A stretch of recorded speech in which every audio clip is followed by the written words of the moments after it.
aturan yang mengawasi dan melindungi investor. Pemerintah dan DPR sendiri akhirnya sudah sepakat untuk mengatur aset keuangan digital termasuk aset kripto di dalam sebuah rancangan undang-undang.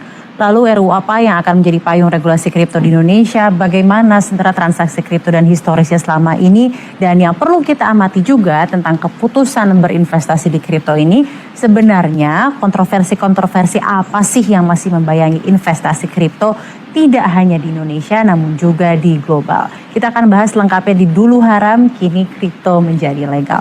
Betul sekali, dengan adanya pengesahan RUU P2SK atau Rancangan Undang-Undang tentang Pengembangan dan Penguatan Sektor Keuangan resmi jadi undang-undang tepat kemarin di Kamis 15 Desember.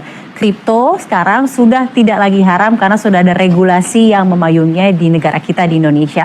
Pemerintah dan DPR bilang alasan dari adanya regulasi ini adalah karena sektor keuangan Indonesia menghadapi tantangan dari munculnya instrumen keuangan yang kompleks dan berisiko tinggi seperti kripto ini. Nah, ketentuan aturan transaksi kripto ini semuanya diatur di dalam bab 16 ya, tentang inovasi teknologi sektor keuangan atau ITSK, dan pengaturan serta pengawasan aset kripto via OJK nantinya akan di bawah Kepala Eksekutif Pengawas ITSK, Aset Keuangan Digital dan Aset Kripto. Ini sejalan dengan adanya rencana 2 penambahan susunan Dewan Komisioner di OJK sendiri.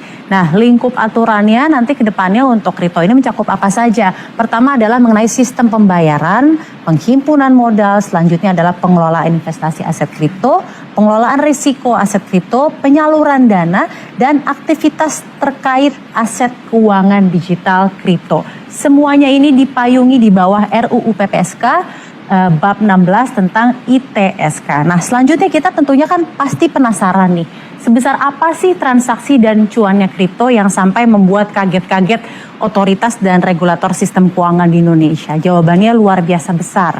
Dan gak hanya itu, luar biasa cepat juga pertumbuhannya. Bahkan Menko Sri Mulyani sampai berkata bahwa fenomena ini disebut crypto boom.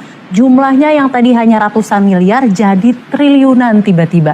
Tiba-tiba bust dalam semalam, dan itu adalah masalah tata kelola. Jadi semakin jelas ya kenapa pemerintah bersikukuh banget nih agar kripto harus diregulasi. Karena memang volatilitasnya sangat tinggi dari kripto sendiri dan menunjukkan perlunya kecukupan kerangka pengaturan dan pengawasan yang memadai untuk melindungi investor dan konsumen. Gak mau kan ya tiba-tiba kita bangkrut karena investasi high risk ini, maka dari itu pemerintah langsung gerak cepat untuk membuat kerangka regulasi perlindungan investor kripto di Indonesia. Dan saya juga akan menjabarkan sedikit nih beberapa fakta menarik tentang kripto di Indonesia.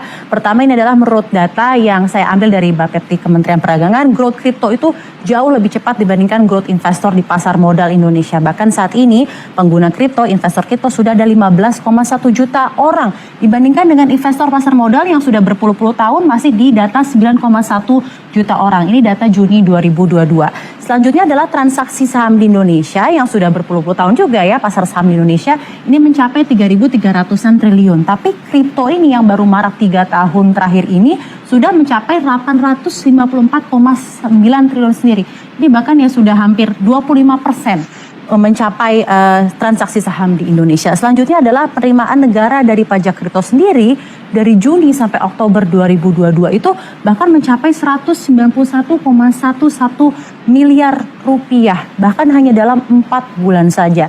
Namun walaupun dengan segala volatilitas serta risiko yang begitu tinggi ya, dan cuan juga yang begitu tinggi, investor tetap percaya nih, hampir dari 8 dari 10% ya, 79% investor percaya bahwa aset digital atau kripto ini adalah aset yang menjanjikan. Karena istilahnya kripto bisa bikin cuan cepat dan pernah menyaksikan orang lain dapat cuan yang signifikan dari investasi kripto sendiri.